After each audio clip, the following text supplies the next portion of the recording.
cards and handouts for all the. Sorry, we're distracted because Sid's missus just brought him a cup of tea and he's looks happy as Larry. The only thing missing is a hobnob on the side.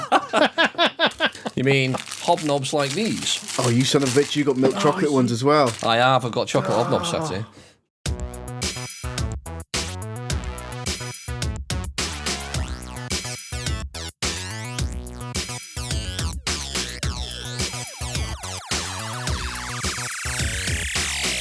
Hello, ladies and gentlemen, and welcome to the Polyhedron Cast episode 89. I'm Steve Tudor. I'm Andy Lewis. I'm Sid Gill. How's everyone doing, boys? Is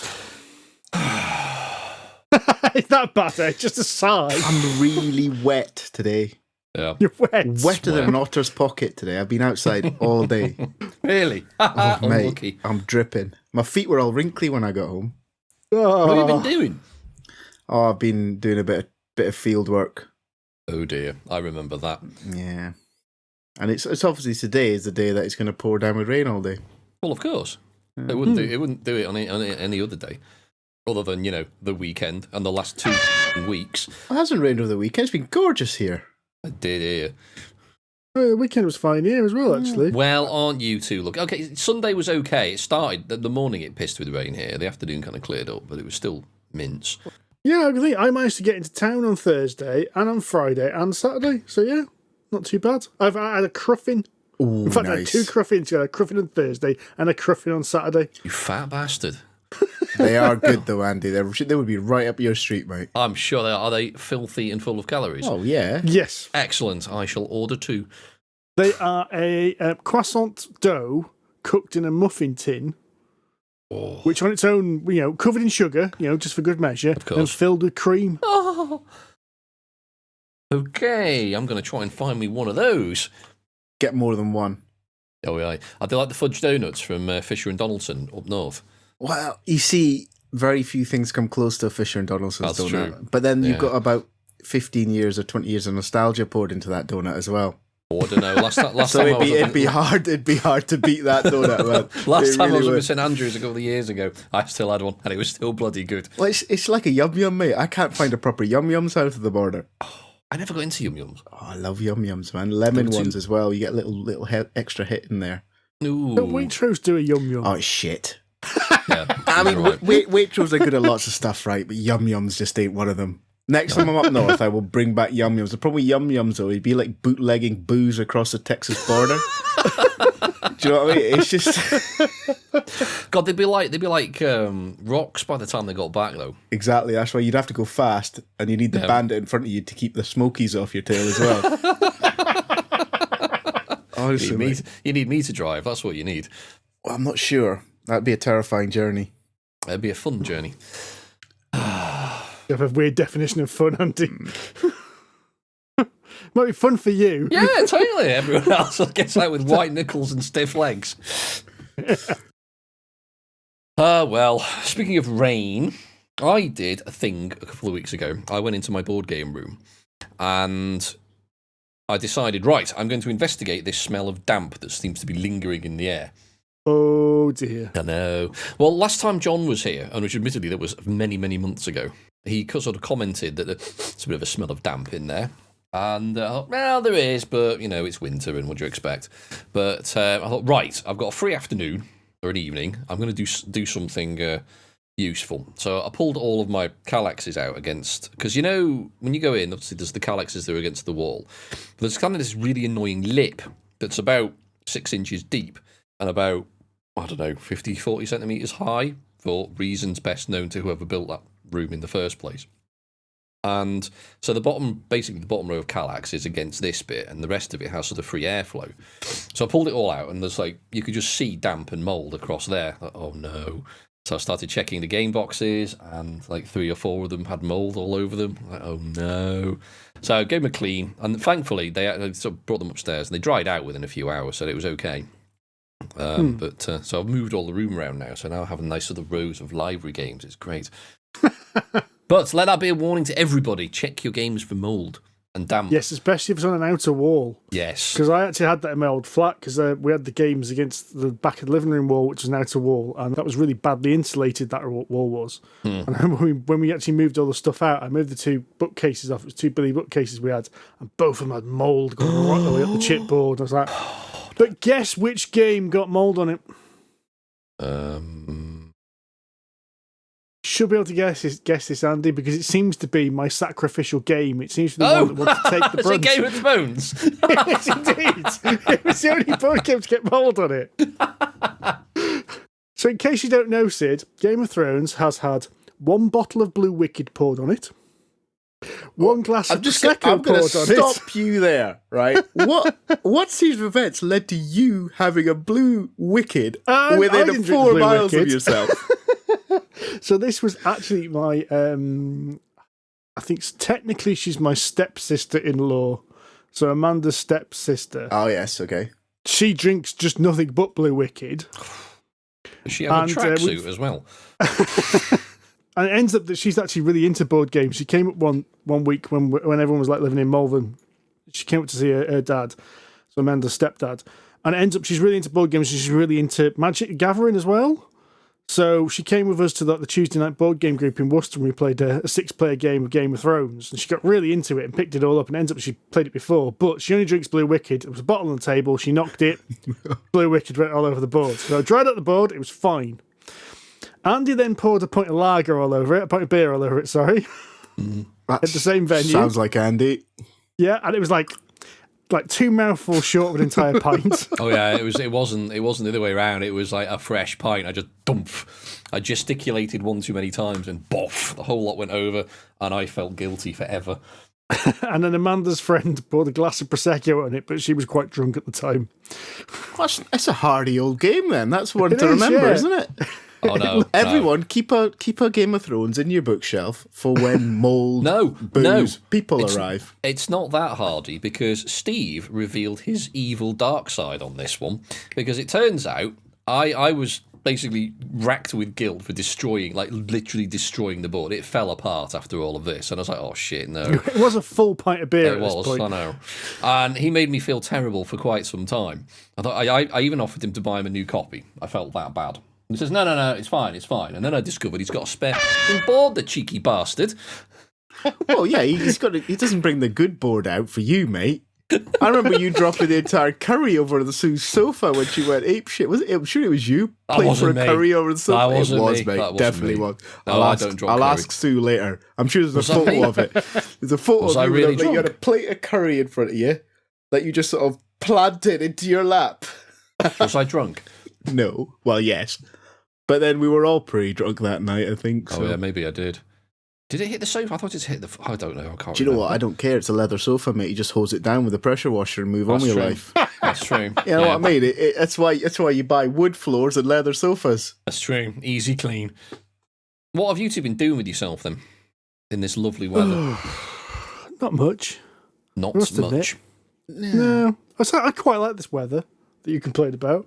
I'm genetically modified for it. I mean, I'm evolved for it. Actually, I like the rain because it means you don't feel guilty about sitting in the house and like vegetating. Yeah, exactly. That's all right. I'm That is down true. with that. Except for when you have to go out in it and work.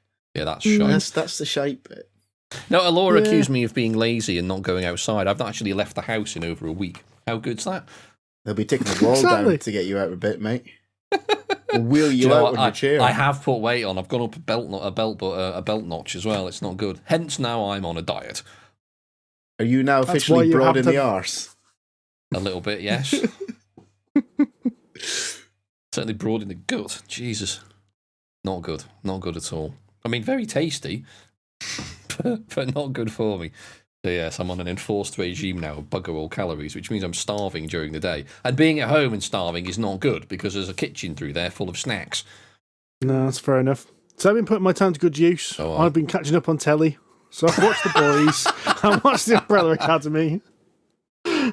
I didn't get on with the Umbrella Academy. I've watched something like 3 episodes of it now, and I just can't get into it. They're all wankers, and I don't care about them. Which is ironic, because the boys, they're all wankers in that, but that's what makes it so good. Kurt Cobain, though, he's brilliant in it. Not Kurt Cobain. You mean Carl Urban? Carl Urban. Well, I don't know where I've gone on that one. I've got something else I'm like, Carl Urban's who I meant.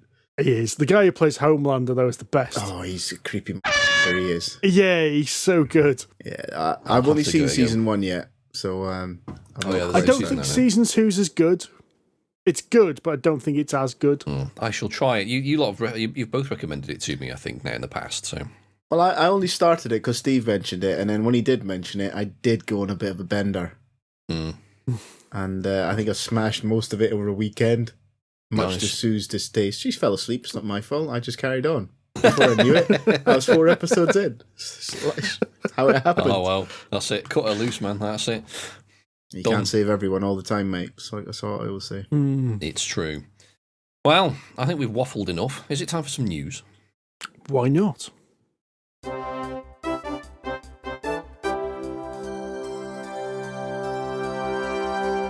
So the other thing I've been wasting my time on is Larian Studios have released an early access version of Baldur's Gate 3. Yeah! And it's early access, so it's full of bugs. And some things don't work. But it's still rather fun. Yeah. It's weird, isn't it, Andy? It's a weird juxtaposition, isn't it? Because what they've done is, although it's called Baldur's Gate 3, I actually think what this is the Divinity games, so Divinity Original Sin 2, with the Dungeons & Dragons 5th edition rule set. Now, I haven't played Divinity, so I don't know what it's like. It's well worth a go, but it's very, very similar. Okay. In it's obviously the same 3D game engine. It's obviously a very similar menu system, and there's a lot of ideas that have come from it. Okay. But yeah, it's weird, isn't it? Because some 5e things work the same. Some things they've kind of video gamified. Yeah. And then other things you kind of think, well, that works fine in a role-playing game when you're all, pen and paper role-playing, but in a video game, that seems a weird choice. Like, all the skill checks are in there.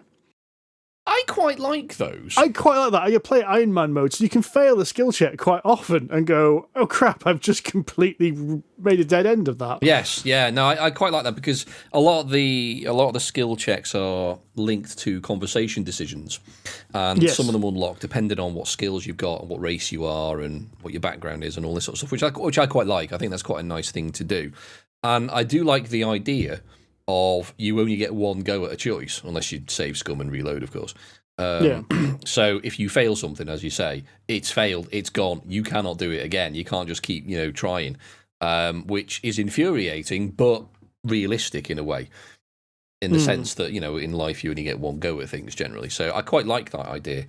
But they've noticed they've nerfed quite a few things. Probably again. Yeah, well, no, they have.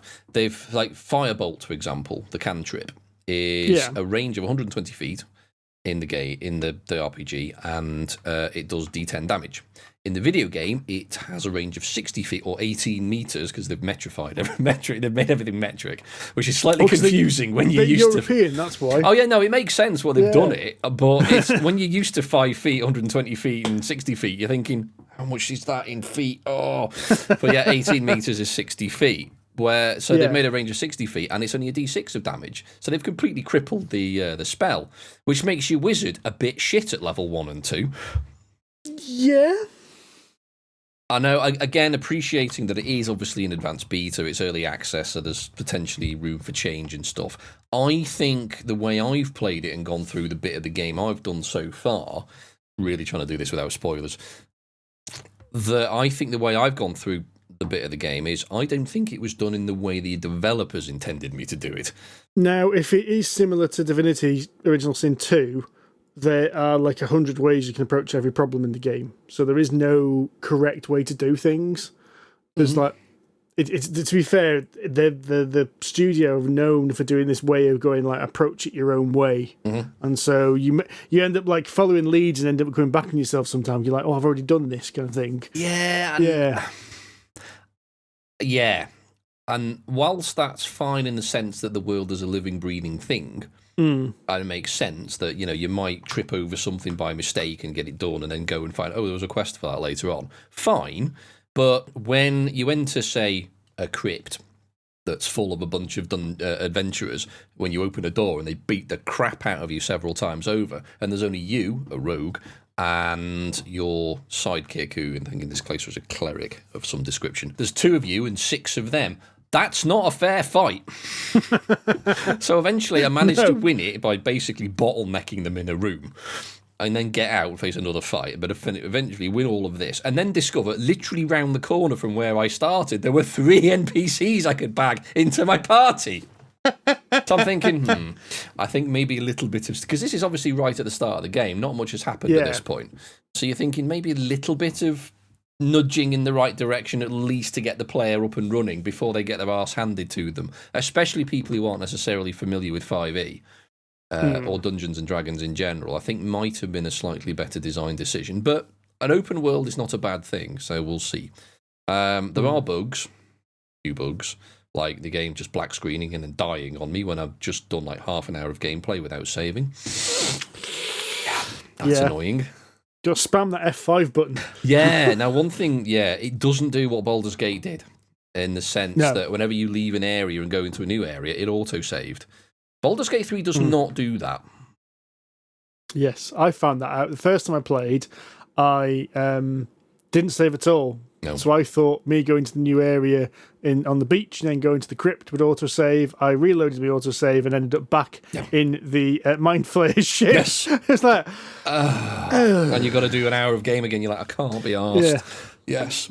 Oh, how we've changed. Back in the day, that'd be, right, fine, we'll do it again. But not these days. Yeah. I've got better things to do with my life. I also got a little bit annoyed that one of the NPCs is basically my character, is basically Raymond from the old campaign we ran. Mm-hmm. And it was like, that's not going to work if there's 2 of us like that, is it? No. Yeah, yes, because the other one is very much like that. And also, one thing that is kind of nice in a way, that I don't know if it's just limited to the early access or it's going to be in the main game, is that one of the, I'm going to say player characters, people who can join your party, there's a fight that happens and he got his ass handed to before I could even speak to him. The way in which Divinity worked is you can play all the NPCs as your main character as well. So you do their storyline. They've got like a big storyline that can happen. And I managed to kill an NPC the first time I saw them. Well done. I actually got into an argument and killed them, and that's it. That NPC is now completely out of the game. Yes, that's happened. Because I was looking at their website just to see if there's any known bugs and if there's issues and you can report stuff, and it's got the list of the characters in the early access game. It's like, who's this guy? Oh yeah, he died. Okay. Never mind. Won't be meeting him again. But I mean, it is very pretty. Oh god, it's absolutely gorgeous. It is beautiful. Yeah, there's some photorealistic faces and voice lip syncing and stuff. It's really pretty. It's reasonably easy to control, although like Baldur's Gate, the original 2 Baldur's Gates, there's lots of keyboard shortcuts that I'm still discovering, and stuff that it doesn't actually tell you, because there's no tutorial at the start of the game at all. No, there's like little tooltip kind of things come up on the side, and it tell you how to do things, but it doesn't tell you what to press. No. And like you can, like there's a bunch of, like in the loading screens, it says, press left control to enter this kind of mode in combat. Oh right, that'd been useful before I got my arse kicked. Things like that. So, but yeah, at the moment it's okay. The story's a bit all over the place at the moment. But again, you're kind of thrown into an environment and you're trying to figure it out, much like the first Baldur's Gate. So that's not too bad. I find character interaction's a bit clunky. I'm not quite sure if the dialogue's on point yet. I don't know if that's to change or what, but it seems like the writing's a little bit peaky. I'm trying to rack my brains now for 20 years ago when I played the last Baldur's Gate. I think I played Throne of Baal. You remember. It's been a long time since I played it, and I remember that being a bit confusing.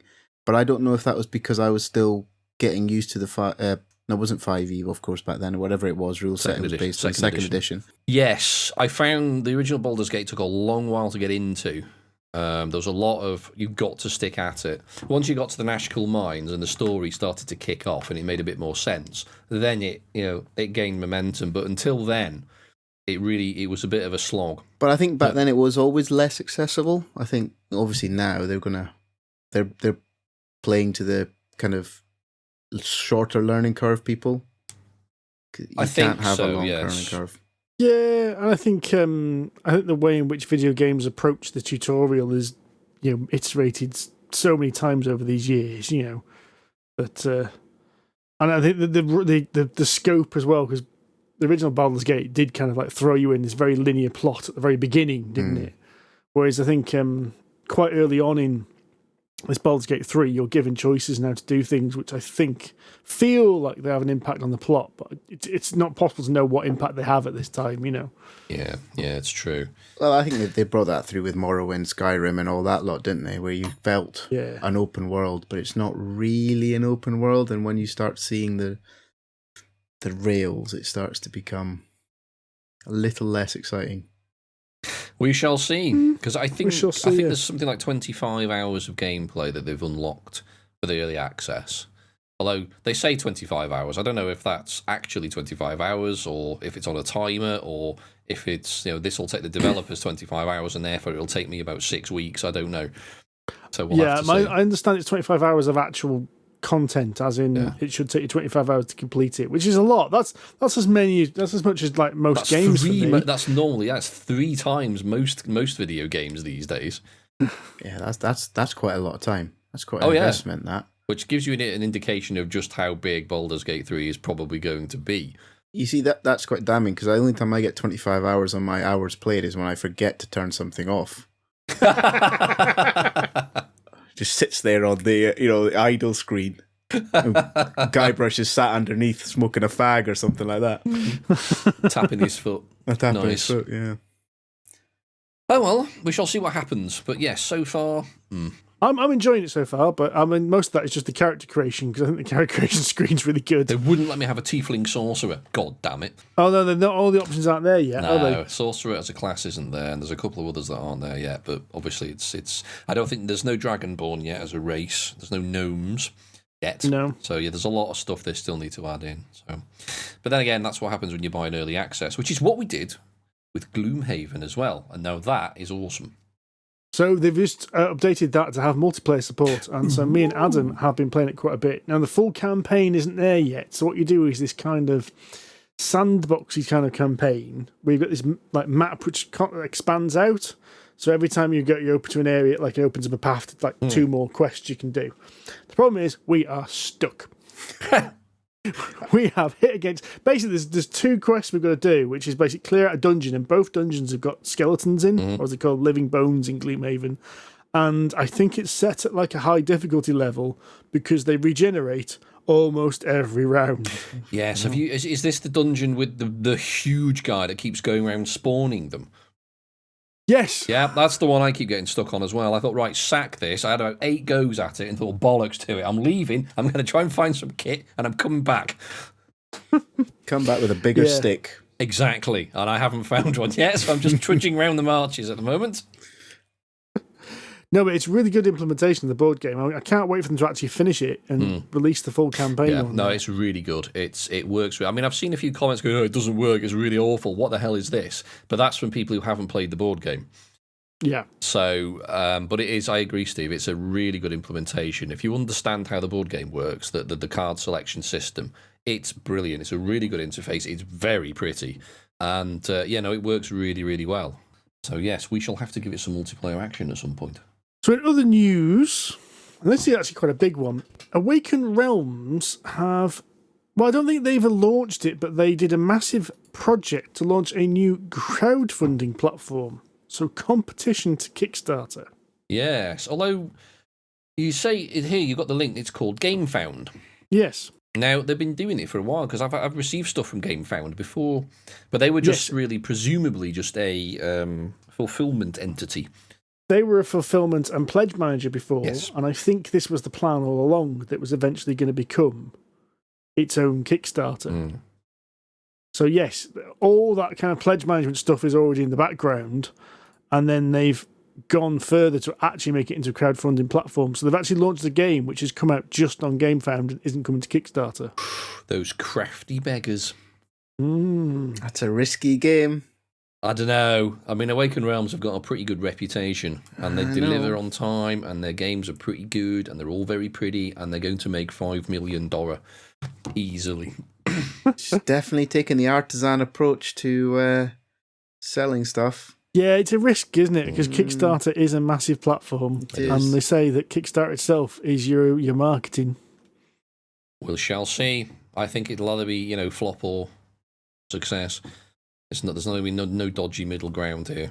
But then again, there's always going to be people who resist. Yeah. They fear change. We shall see. And yeah, so the first game, the game that they're launching it with is ISS Vanguard. So other news, I'm going to round up the last one. So we get constant emails about Aconyte. Now, Aconyte are Asmodee's publishing house. So they started off by doing books based on board games. So they have already done a couple of books based on Arkham Horror. Mm-hmm. They've already done one based on The Crucible, and they've also announced a load more books. There's going to be a Twilight Imperium novel on the works. Ooh. Couple more Cthulhu-based ones, but they've also announced links with, and this is where it gets a bit weird, Marvel to write novels based on Marvel comics. What? Yeah, and they've also announced a deal with Ubisoft, or is it Ubisoft? I can never remember. And they're going to be doing novels based on those video games. That's quite a lot, because Ubisoft have produced a lot of video games recently. I mean, and most of them are pretty much, the beige of computer games. Sandbox, upgradable, collectible, Well, they're all the same game. Thing. It is basically the same game. The Assassin's Creed's been the same game for about 8 games. Yeah. All the Tom Clancy stuff has been the same game for about 8 games. And I stopped, because I really liked the Splinter Cell games originally, and they stopped. Hang on there a second. They're going to write books about video games that were books. Books, yeah, exactly. Because all the Tom Clancy stuff was books. I don't know what they're doing. They've announced the Watch Dogs one, and I think they've announced an Assassin's Creed one. I don't think they've announced a Tom Clancy one yet. Watch but that Dogs would be a shit. bit weird. Well, I never played Watch Dogs, so I couldn't say. And you've got one here, Andy. I have. Ready Player 2 announced. Ready Player 2, yes. So if anyone's seen Ready Player 1, I suppose teenage novel is pretty much what it's aimed at, but for anyone of a certain age, us three, anyone who grew up in the 80s, basically, will probably have read Ready Player 1. If you haven't, go away and do it now. Go on, I'll wait. Okay. It won't take you 5 minutes. No, it's not long, it's not difficult. But if there's no big words in that one. No. If you get it on Audible, it's actually read by Will Wheaton, and he's actually pretty good. But anyway, so the sequel, so there's a film out, Spielberg directed the film last year, 2019, I think it was, and it was okay.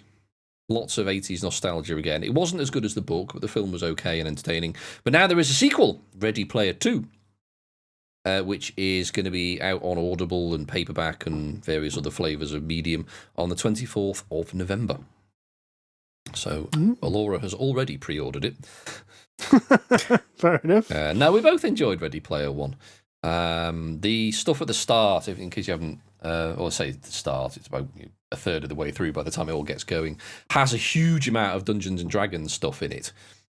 So one of the quests for the Easter eggs that they're looking for involves a dungeon with a very, very famous lich. It builds a Tomb of Horrors, the most famous dungeon of them all. Indeed it does. I wasn't going to spoil that, but okay, never mind. It's quite, as I say, it's 1/3 of it, but I'm annoyed it was cut entirely from the film, that. Yeah, me too. It's disappointing because it was a really cool sequence. Like, everybody who plays Dungeons and Dragons, which I imagine it was quite a large proportion of that audience, would have gone, wow, that's cool. And to see someone like a Serarak actually on screen would have been pretty cool. And obviously the rest of the dungeon, but never mind. I'm playing video games with the Serarak. But never mind. So yes, that's out on the 24th of November. Last of all, I put this in for you, Sid, and John, because I knew you're fans of this, but on Kickstarter at the moment is a Stargate RPG. Oh, we'd love that. The thing is, see, again, it's one of these things that's heaped in enough nostalgia, because when me and John lived together, that was our dinner time distraction, that. But no, I reckon it'd be worth a shot. I had a look at the link you sent, and it looked interesting enough. You know, I think it could quite work as a good RPG because you could do it like an episodic thing, go into a different planet every day, couldn't you? Every session, sorry. And you've got different species and races and classes, and you could make it work. I reckon. All the constituent parts are there.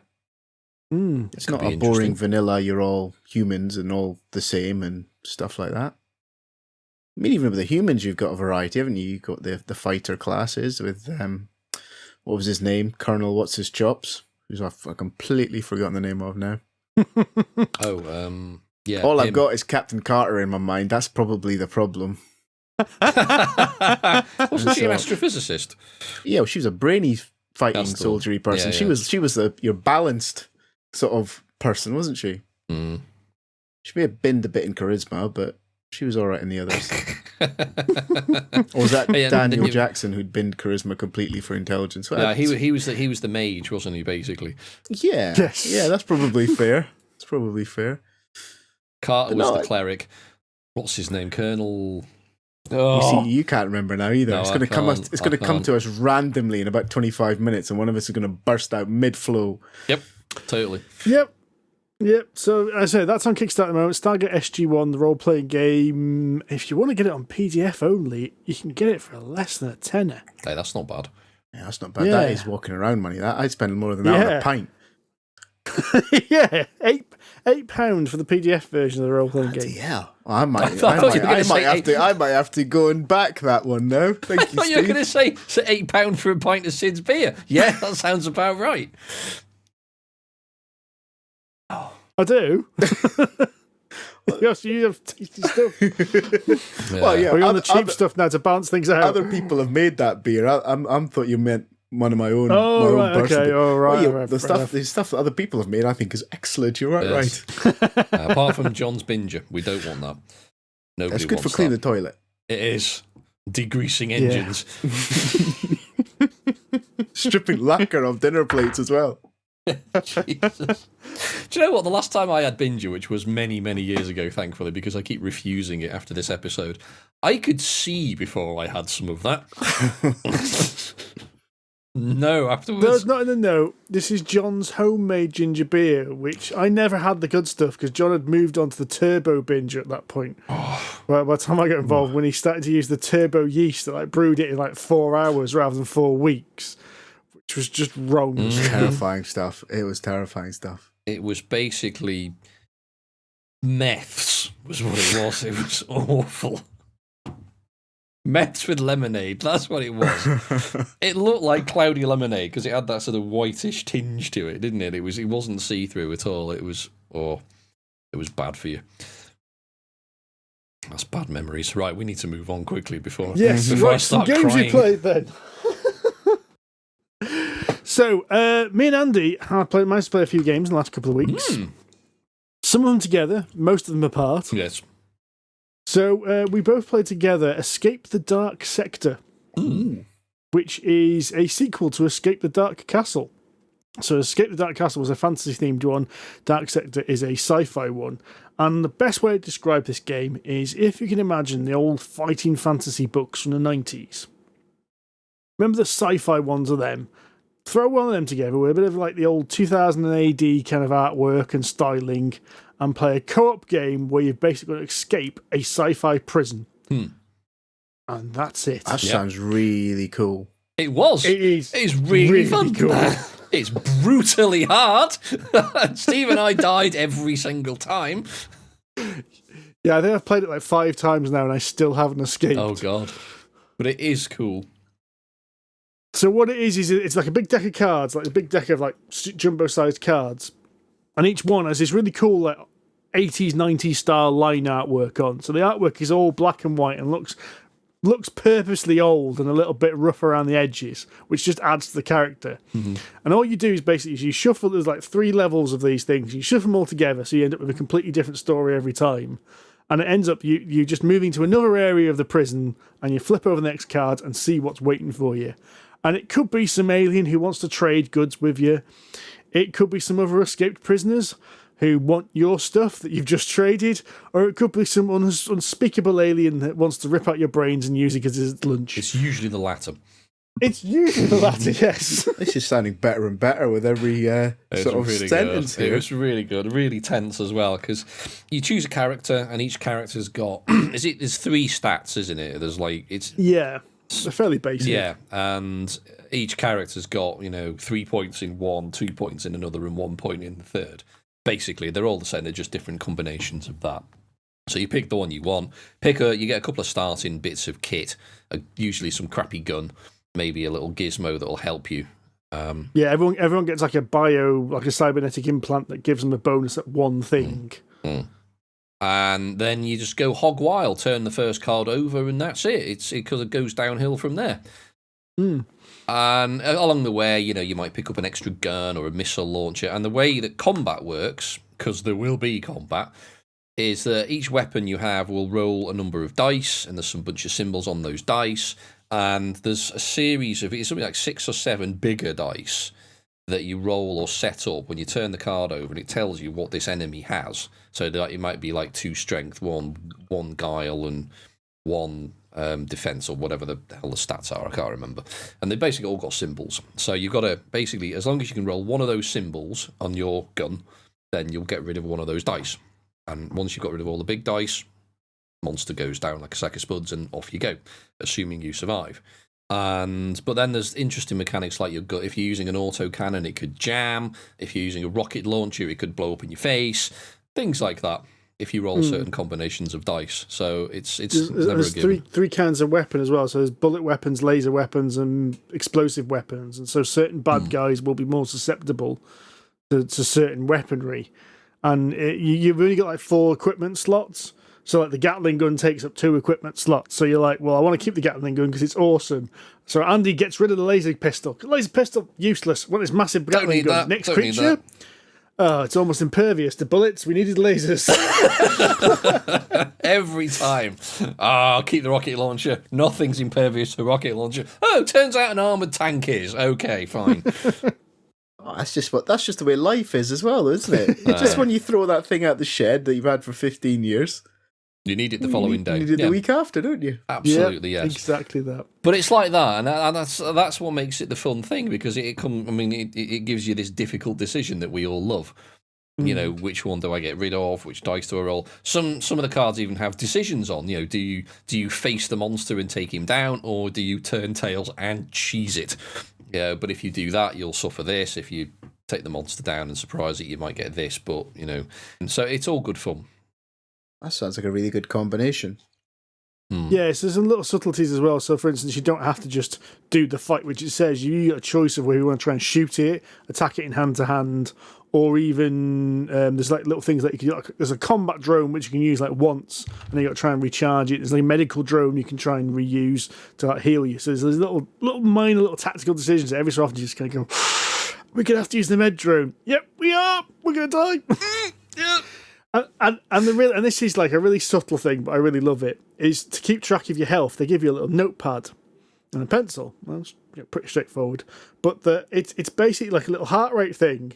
So what you're supposed to do is every time you change hit points, you go into the next column and your hit points go up or down. Oh, that's cool. So you end up with this little graph about showing how well you've done by the end of it. Oh, I see that. Even just that has sold it to me now. I like a little bit of imagination like that put into notebooks or stuff like that. That's a nice touch. It's really good, to be fair. I'd highly recommend it, especially if you really enjoyed those like old fighting fantasy books, because it obviously borrows that kind of style from that era. So yeah, I put some dirty synthwave music on when we were playing, didn't I, Andy? Yes, Which I think really helped. Dredging out Tron soundtrack or something like that. Yeah, or a bit of pretty much. Yeah, I put some Carpenter Brute on, and then we got some. Heck. What's he called? What's the name of the bloody director of all the horror films who did his own soundtracks? John Carpenter. That's it. Oh yes. Yeah, there's some John Carpenter soundtracks on. That works perfectly. All those really dodgy synths that it all sounds like this Thing soundtrack or something like that, or Escape from LA and Escape from New York. Oh, all the good stuff now. Yeah, worked a treat. Yes. So it makes me want to go get Escape the Dark Castle now, because I want to see what that's like. Yeah, I'm looking at that online at the moment. And it's out of stock pretty much everywhere. Well, that's both a shame and a relief, Andy. It is. I don't have to spend any more money this month. Yes. But yes, Escape the Dark Sector was really, really good. So definitely worth playing. And I'd imagine it'll scale quite well as well. Yeah, because I think it's because the bad guy's health is dependent on the number of players. Yes. So yeah, it scales really well. So the other thing me and Andy managed to play, though we haven't played this one together, is Tekhenu, which is part of the Board and Dice range of unpronounceable games beginning with T. From Daniel Tekhenu. From Daniel Tekhenu, yes. Following on from Teotihuacan and Trismegistus. And there's another one around the corner, isn't it? Because there's another one coming. Yes, I've pre-ordered it. I pre-ordered it at the same time as Tekhenu, but I can't even remember. It's something along the lines of Twatty Hadouken, but it's different. It's about that level of difficulty of pronunciation, but I don't know when it's out. I think it's out soon because they're starting to ramp up the marketing for it a bit more. I think it was originally supposed to come out at Essen, which would have been around about now. Yeah. So yeah.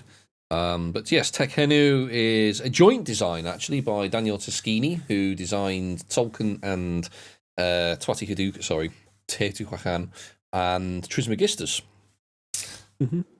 So this is his fourth kind of Euro-y, big sort of heavy Euro-y game. But he's also done it with Big Davy T, or David Turksey, for those of you who are not familiar with that lovely nickname we give him. So honestly, you can tell. Yeah, there are definitely some Turkseyisms in there. So Tekhenu is all about Egypt, and there is a nice big obelisk, so like Cleopatra's Needle, in the middle of the game, and it simulates the sun sort of going round during the day, and the sun casts a shadow. Actually, not too dissimilar to photosynthesis. Although, weirdly, it seems to have two suns because both sides of the obelisk are in shadow and in shade. It doesn't seem... I don't know, it's weird because you get two sides that are in kind of shaded but not in shadow. One side that's in light and the opposite side is in total shadow. And this rotates all the way around. And the idea is that there are different coloured dice, basically colours that represent the main resources in the game. A fifth colour of grey dice, which are kind of neutral, and they change position around the monolith in the middle according to how much light they have on them and their kind of alignment to the light. So the idea is that you can either be pure, you can either be tainted, or you can be forbidden. Forbidden stuff is not allowed. You're not allowed to pick those dice up.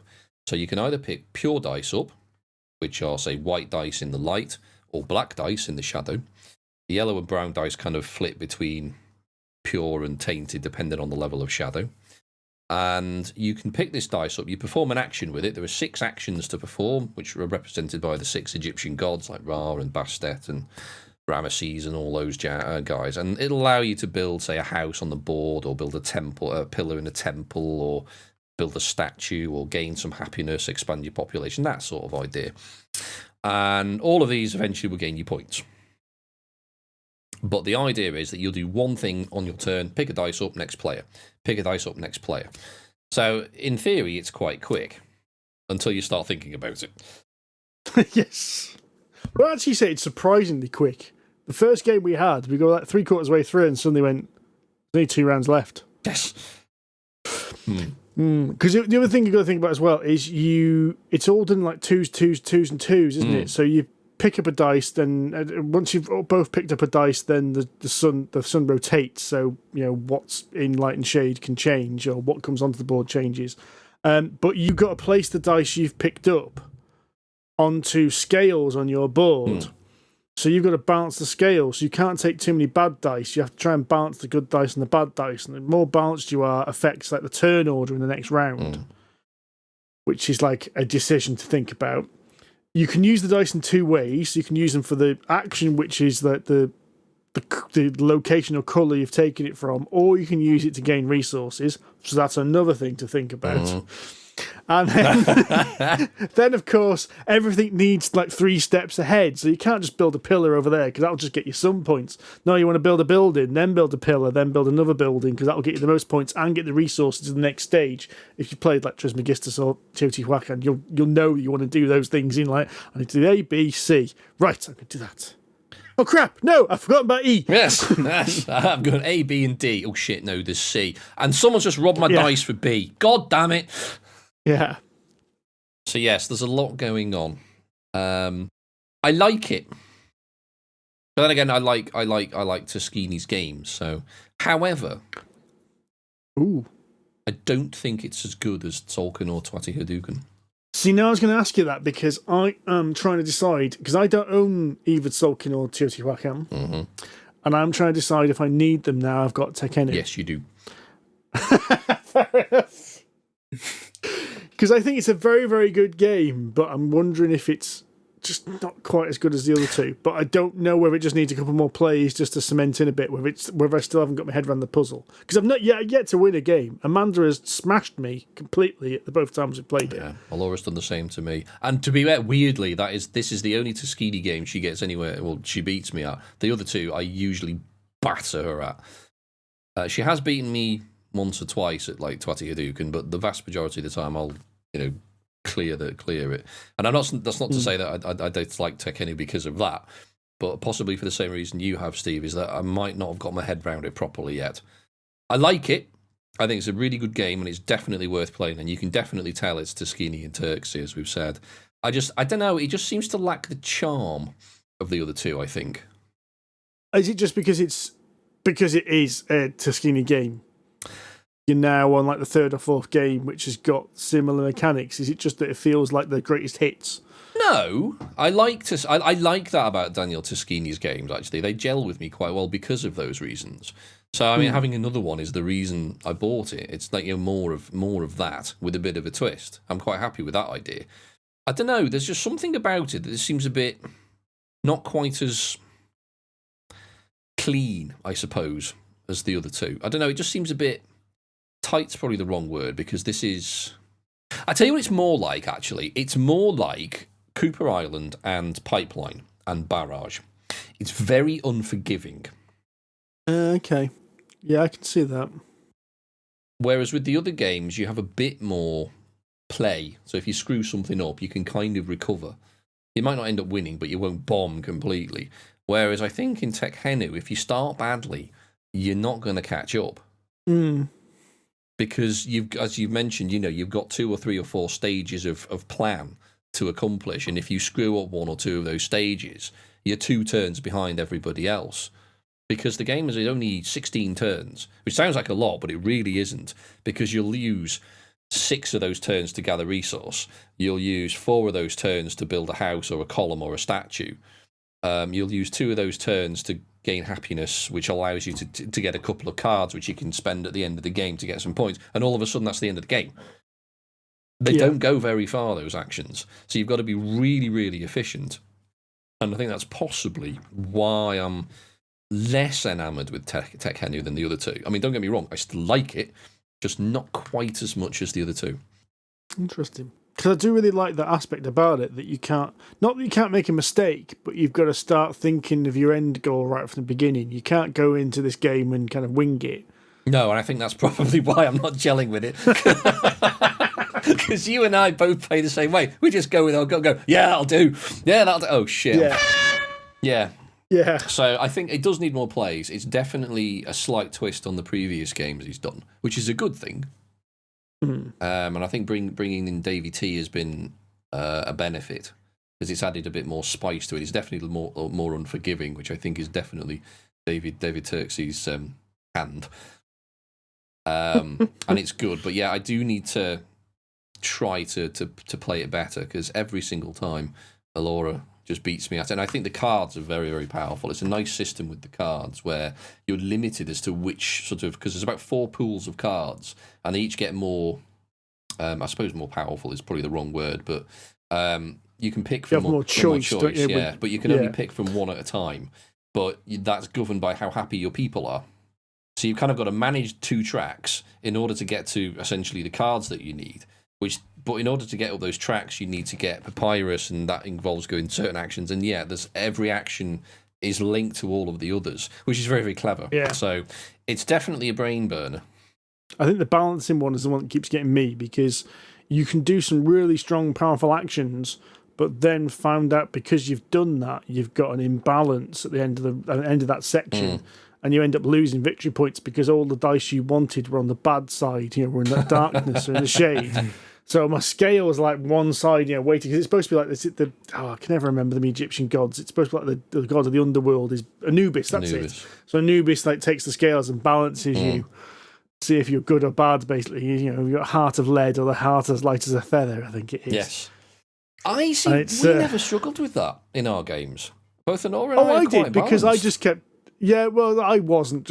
Amanda was. Yeah, Amanda was perfectly balanced most of the bloody time because she was obviously thinking about that. I was just going, oh, if I take that dice, I can do a really powerful action with that. And then 3 dice into the round going, oh crap, I can't balance this. Oh, yeah, I'm going to lose. I've just got to do damage limitation now, and that's it. I'm going to lose 3 points. Never mind.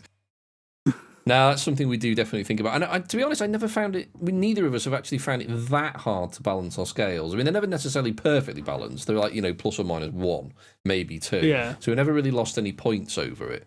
But to put it into context, we started the game and Amanda said, "Why do we start on 20 victory points? Why do you not start on 0?"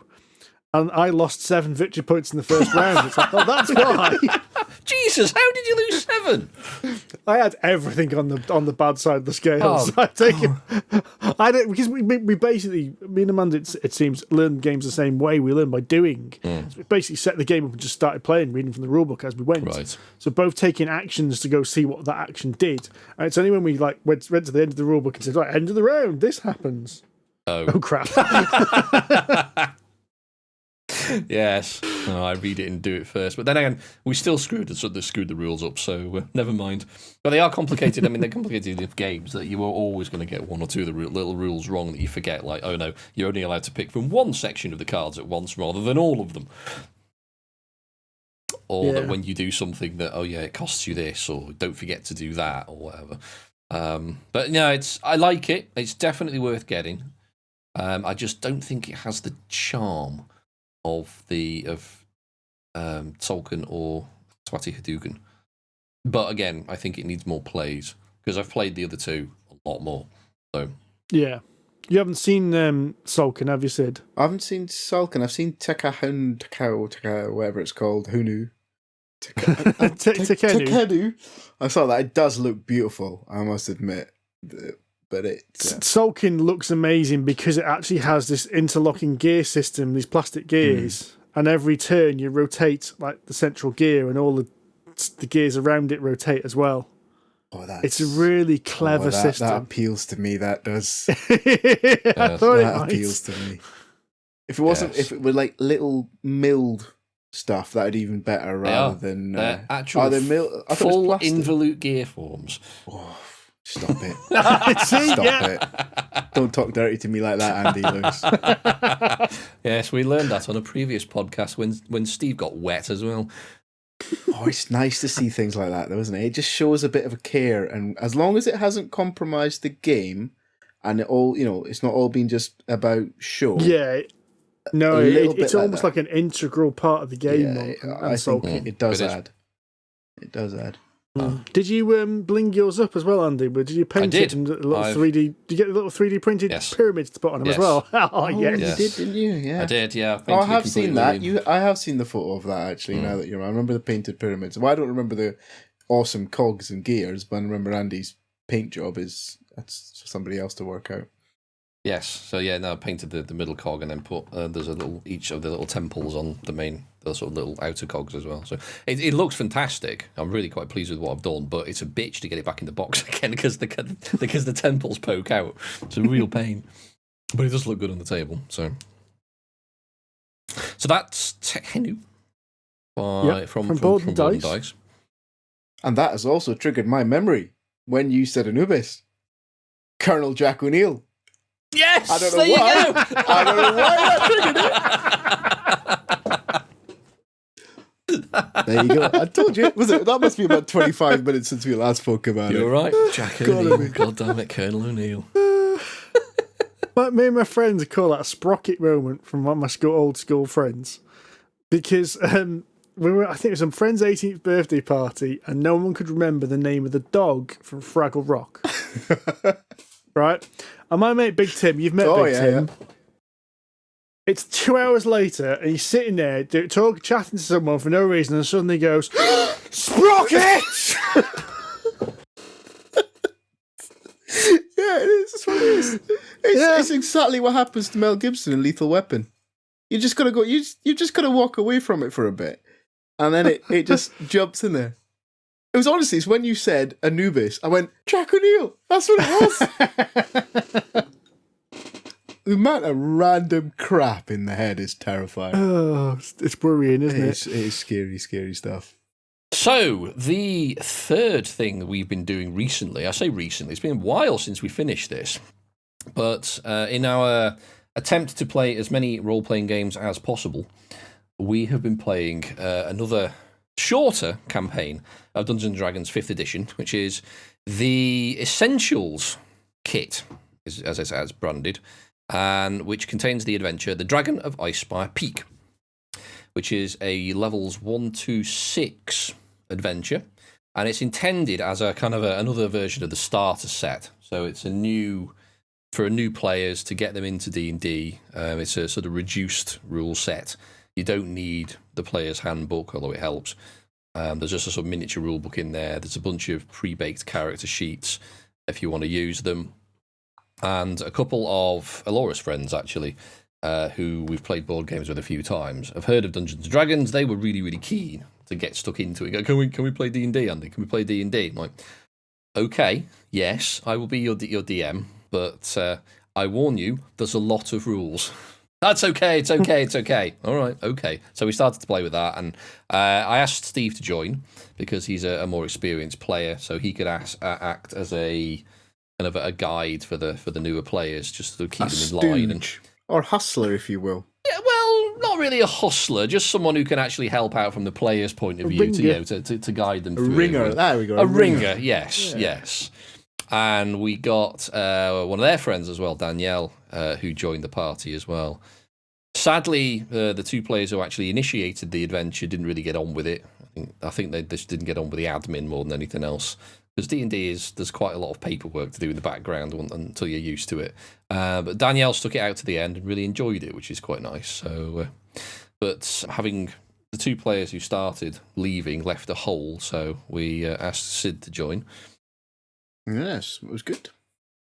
So a bit of a shift change halfway through, but well, one person that started it finished it, or two people that started it finished it. Sorry, two. Yeah, so it's not too bad. Yeah. Two, that's not bad. It's not 50% dropout. I'm happy with those numbers. Yeah, it's not too bad. So yeah, it's the idea is that in the adventure there is a young white dragon, Cryovane, who has basically taken residence in the Icespire Mountains, and it's caused a bunch of, well, another shift change, I suppose, in lots of creatures that used to live in the mountains have now started descending the mountains into the sort of the lowlands, in and around the village or town of Phandalin. Phandalin gets a lot of hassle, actually, because there's a Mines of Phandalar, which isn't around Phandalin, which takes a beating. You've got this, and there's the other adventure that you started with us that takes Phandalin gets a kicking as well. So it's a poor town, this, really. It's just a midsummer of Forgotten Realms, isn't it? It really is, yes. We'll just Bergerac will turn up at some point. Now, there's a reference that doesn't go global, isn't it? Yes, it's true. And so the adventurers turn up and sort of try and find out, what's all this then, what's going on, and eventually try to persuade, or at least ultimately try to persuade the dragon to move along and go elsewhere, in theory. So yeah, this product is a kind of like a two-pronged thing. So you've got the dice, you've got the rule books, you've got preset characters, you've got cards in there as well. But it's also this little mini campaign, isn't it? So you can run it as a new players, and it's a campaign that's designed for new players. But you could use this, and I've actually seen it referenced in some of the later campaigns where they've actually said, "Oh yeah, you could run this." Like Storm King's Thunder, for instance, starts at level 5, so you could easily go from the Essential kit into Storm King's Thunder without an issue. Yeah. Puts you in the right place. Now, My thoughts as a starter kit, very, very good. Includes the good set of basic rules, good set of dice with it, good set of cards to hand out to your players, a map, an actual fold-out map. Yes, yeah, it's huge actually. It's massive. This is Fandolin. Yeah, and then as I said, you got the cards, you got the companions. Campaign, I wasn't that enamoured with. No. I will let you explain why from the player's point of view, because you guys are obviously both players. So, well, I don't want to spoil any plot elements, so I'm going to keep this kind of spoiler-free, this chat. But I thought it lacked a through line. It was very much a case of, here's a notice board with some quests on it. So you went to the notice board, you put, you pulled off the little tab for the quest, and you went and did that quest, and you came in, and while you've been away, the notice board had been refreshed. And like, all right, then we'll do some more. Which was okay, but it lacked a plot. It lacked a story which drove it forward and connected the points. It was just a series of random encounters, or that's what it felt like as a player. Now, I get the impression, speaking to you, there was something that kind of half joined the dots, but it didn't quite. Yeah, I'll hear Sid's thoughts first before I go into that from the DM's point of view. So again, I think because I came in late, so halfway, I suppose, I didn't even get the feeling that Steve got. I got very much the job centre, job of the week feeling about it. Because it was weird because none of the things that we did seemed to join together until you went off piste. And when later on, you kind of started to pull some feedback from us together, and you went in a different route, I think, than the book wanted you to go. But yeah, I felt it was job of the week, literally job of the week each time, because even the quests on the board didn't connect, in my view, or I didn't understand how they connected, I suppose. Yeah, I think that's probably fair criticism. But I would balance that with, as if I was a brand new player, it felt like lots of mini tutorials. So each of those little quests on their own felt like they were teaching me a particular dynamic of the game. So from that perspective, maybe we're a little bit too mature a player. I don't want to use mature. Mature is not the right word. Seasoned. I'm not going to use seasoned either.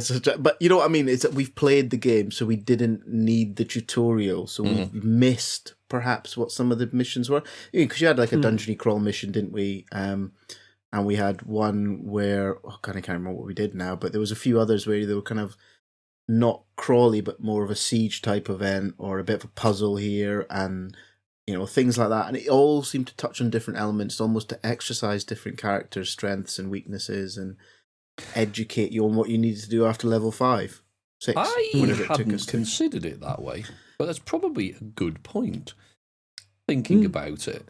Yeah, I mean, if you consider it in that sense, then yes, it kind of achieved its sort of tutorial status. But in terms of, I do agree with the both of you that in terms of the actual plot thread, it was very much, it was very video gamey in its construction, in that there's always a mission hub, and then you just sort of pick a mission, go off and do it, come back, cash it in, pick a mission, go off, come back and cash it in. In terms of the actual plot thread, yeah, there was literally about 3 or 4 lines in a single paragraph in the actual book that you get, the actual story, that explains kind of what's happened. And I'm going to spoil it, because it isn't really much of a spoiler, in the hopes that anyone actually listening to this will actually understand what the hell's going on. Basically, what's happened is Cryovane the dragon has taken up residence in Icespire Hold, the Icespire Peak Mountains, and has driven out a bunch of orcs who lived up there, and those orcs have now sort of entered Neverwinter Wood and the area around Fandolin, and it turns out that they are priests or worshippers of Talos, one of the evil gods. They are doing all kinds of sort of mischievous things, sort of causing lightning and storms and terrorising animals and local people and like that. So the idea is obviously the heroes come in and try and sort of clear the place out before kicking the crap out of Cryovane. That's the story, the underlying story. There's obviously extra bit that happens and various other encounters that happen. But the problem is, it's very difficult to get that across, even as the DM, because, as you say, all of the encounters were very unrelated. Some of the encounters had Orcs of Talos in, Anchorites, I think they're called, but a lot of them didn't. So you're thinking, well, why the hell am I here? Other than to sort of mooch around a crypt or talk to somebody who lives in a windmill or all these kinds of things. So from that point of view, I do agree that without adding Joe exposition in there to actually explain what's going on, it's very difficult to actually get this across, because as players, you don't see what's going on in the background unless you start poking specific things. And bearing in mind that this is an adventure for new players and potentially new DMs, without the experience that we've had over the last few years, and I've had, obviously playing D&D for quite a long time, as you've suggested there, Sid, that without going off-piste, it would be very difficult for a new DM to try and mould the game to try and explain what's going on in the background, I think. I mean, what I think it needed was, for a new DM, is, what's his name who gave us the missions? The job centre fella. Oh, yes. The Yorkshireman. yes. Oh, God, what's his name? What was his name? Anyway, it'll come to us in 25. Halberd, something like that. It'll come to us in 25 minutes. 25 minutes, come back to us. But he could have been a very good exposition person. So rather, he could have strung the missions together better for you, explain that so and so's happened, or the orcs, or the thing. The thing that I missed was that the orcs were the part. I mean, to me, all I got, and again, this is coming in halfway, so I've got to be fair to it. All I got was we got to fight a dragon, and that was it. Why the dragon was being fought, the reasons and therefores didn't really matter, I suppose. The thing is, I don't think you actually missed that much because it wasn't there to tell. So that's pretty much. I think the whole premise of the start of this Essentials kit is that because it's new players, it's we get to kill a dragon, let's go and beat it up. We have enough motivation because we're new players. We get to kill a dragon. That's what D&D is all about. Let's go and kick the crap out of a dragon. But we need to level up first. I think that's probably the ethos behind it. I think you guys are far more seasoned at D&D than me, and so you probably got less out of it. I got something out of it. I didn't think it was much of a story, but it definitely helped me play a different character, and that's where I think I picked up on that tutorial kind of nature of it, because it let me exercise a completely different character to play in quite a safe way. It threw a lot of toys at you. There was a lot of candy. Oh yeah, Every turn you seem to get a little treat thrown your way and things like that, and it was quite nice for that. You quite often don't get all that kind of Gucci gear unless you make a deal with some vampires in the middle of the night or something like that. That's very true, actually. Yes, there was a lot of gizmos. I'm not going to say treasure or magic items, although some of them were magical. They were just kind of useless. They were just nice trinkets as a kind of a taster to keep the players interested. Again, it felt like it was trying to exercise you with how to use your inventory, how to pick up things, how to use them, thinking, how might you use, I don't know, working what we had, some kind of gauntlet or boots or something like that probably in there. And I think we should ask Dan how she felt about it, because I think that would give us a very interesting perspective. Yes, I would agree. Now, I mean, we did have a quick chat at the end of the final session. I mean, nothing as detailed as this, but she did really seem to enjoy it. I mean, she was terrified that she wouldn't do very well and she'd be a big drag on us all. But I really think she did absolutely superbly for a new player. She really got into her character. She really seemed to enjoy it, and she said at the end she did, which is great. And she did some really off the wall stuff as well. Like there was one fight on a staircase with a bunch of orcs upstairs in this house. And instead of doing what we all thought she'd do, I think she was grappled by an orc. So instead of trying to break the grapple and trying to break free, she basically polymorphed. She cast a spell, polymorphed into a baby orc to try to distract the orc, so the orc could go googly eyes. At which point she'd draw a dagger and stab it in the face. It was quite inspired, and I think I really liked it as a module playing it with you guys. I didn't like the story. I didn't like the campaign as such, but I enjoyed playing it. So it kind of did its job, I guess, in that respect. If I was a new player and I had that kind of experience from it, where I enjoyed what I was doing, and all right, the story might not be very good, well, I can find another story, right? I can go and, now that with what I've learned, I can go and play something that's more exciting and more interesting. I'm armed with the right kind of information to go and do that. So it's interesting then. So as an actual adventure, it's kind of pants. Yeah. Because there isn't much of a plot thread through it at all. But as an intro to the system, it does an admirable job. Yeah. So I'm thinking back to when I first played Mines of Phandalvar as my first kind of popping my cherry into D&D. And that didn't give me the same feeling as this. So if I was going to be starting again, I think I would have gone for this. Okay, knowing what I know now, because I thought Phandalvar was quite linear. It was, it didn't have Job of the Week, and it didn't. I don't know. I kind of liked in a way, if I was a brand new person, I'd like to try new parts of my character and have the opportunity to do all these different things. And I think you need the different settings for that. Whereas Phandalvar doesn't give you that. It was, you were kind of.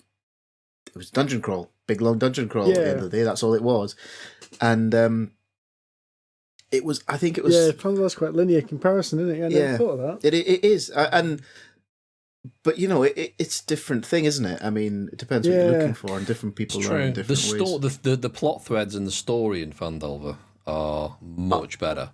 It's a better story. It's night and day different, but I think in terms of introducing you to a game and introducing you to mechanics and a character, I think the Dragon of Icespire Peak probably did a better job. But if you were looking at D&D for a good story, it's shite. Phandalvar does that better. But, it's a different thing, isn't it? That's fair. It's interesting, actually, because I played Phandalvar with Alora and Chris and Katie, a few of our friends from Wolverhampton. Our friend Chris was the DM. Now, I played it as an experienced player, and I thought I preferred Phandalvar. But again, that's probably because I'm an experienced player. I appreciated the story and the plot threads, and okay, we need to do this, and here's the hook, and we can go here, and blah, blah, blah, blah, blah. But yeah, as new players, I think, flexing the aspects and facets of the game. And I think as a DM, you're able to hold people's hand better with episodic Job of the Week. Probably a good shout, actually. For what it was, I think it was a very good introduction set to new players. I think had the five or our normal group played it, we would have walked away with it bored out of tits, I think. But I think having that mixed group also helped. Having Dan there who's learning and then others there at the start who were learning, I think it allowed us to kind of relax and just enjoy the ride for a bit, which we don't often Sure. We don't often do sometimes, do we? Sit back, fold your arms, and see what the newbies do. It's a bit of entertainment, And isn't to be it? fair, I genuinely running in at Manticore. No, it's madness. But it could have been dynamite. And then then those little nuggets of just inspired genius that come out sometimes from people. It's just fun to watch and appreciate. Yeah, the off-piece bits. I mean, you've mentioned the off-piece bits definitely added to it. I think you're right. But of course, again, this plays into Steve being more experienced and thinking, right, I want to flesh out my character. And it turns out they're just up the road from Neverwinter. Neverwinter in the book is never mentioned. It's on the map as a place they could go, but there's nothing in the book about Neverwinter. And again, considering this is for new adventurers and potentially new DMs, if the players decide to go to Neverwinter, which they're well in their rights to do so, like let's go to the town, let's go and shop for treasure or buy some new weapons or whatever, which doesn't seem like an unreasonable thing to do. There's nothing in the book about Neverwinter at all. So for anyone who's new to the system or new to the lore, they wouldn't have a clue. Instead of just saying in the book... I thought it was quite odd. Yeah, it was. There's no maps, there's no explanation to say, even just to say Neverwinter's closed because of a disease or, there's a party going on, you can't go in, the gates are shut because there's a riot or whatever. Some plot device to say, don't go here. Because when you first showed the map, and you'd mentioned that to me, I just kind of assumed that the whole adventure is going to be kind of like south of the map, so you wouldn't even be going anywhere near Neverwinter. But then when the quests start to appear and they're like 10 miles outside of the big city, you're like, well, while we're there, why don't we pop in and get some new weapons, kind of thing? Yeah, we've earned all this gold, let's go spend it. Exactly. And that seems like a reasonable thing to do. And especially for new players who would be like, yeah, let's buy some treasure, let's get better weapons. They'd be all keen to do that, not unreasonably. It just seemed like a weird choice. Would they, though? Because it's just another name on a map, isn't it? To them, Neverwinter is just another dot on the map. Maybe that's what it is.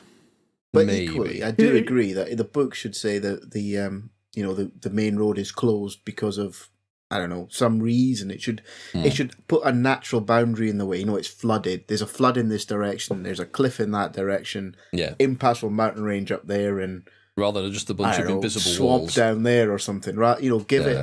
Force it into a little bubble and let everything happen in the bubble. So maybe it's not for new DMs, and it is just for new players with an experienced DM in the chair. But well, it seemed enjoyable, but limiting, I think. I think it has its place. I just, I think if I were in the future to do a DM session or something for new players, I think I would probably go to that before I went to Mines of Fandalvar. But interesting. And I would probably use Fandalvar second. If it was for brand new players, people that haven't touched it. Yeah, sure. I think I would probably pick this as a good adventure because it gave a good flavour, and you got to fight a dragon. Come on, boys! It's got Dungeons and Dragons written in the box. Well, I want to fight. If you come into it with an expectation that you're going to fight a dragon, you kind of have to live up to that, don't you, for new players? See, I reckon if you're feeling sassy and with a little bit of work from the DM, you could actually combine the two. Yes. So you could play Lost Mines of Fandalvar and then still have the quest board and have the dragon being like almost like a side mission. Although it was a hell of an end fight. Yes, yeah, it was a bit hair raising, that one. It was a bit squeaky bum time. It was. Yeah. We nearly lost 2 characters in that fight. To be fair, we did send the wrong character out onto the slippery floor. And that's probably all I'm going to say about that floor. Right then, boys, I think that's us time. I think it is. So, thank you very much for listening, everyone. We have been Polyhedron Collider. If you enjoyed us, please give us a review on iTunes or your podcast platform of choice. If you want to chat to us, we are on Twitter. We are collectively at PolyhedronC. I am at Wahofmadenga. I am at Sonic H with 0. John can be found as John_Cage, and Rory is Rory J. Summers. We also have a Facebook page, which we do occasionally post content to, and even more occasionally we post content to our Board Game Geek Guild number 2726. We've also got polyhedroncollider.com, and we've also got the YouTube channel. Just look for Polyhedron Collider on YouTube. I need to pull my thumb up my ass and do a couple more video reviews. As do I. But, yep. But more of them should be coming soon. But until next time, happy day. Ta-ra. Good night.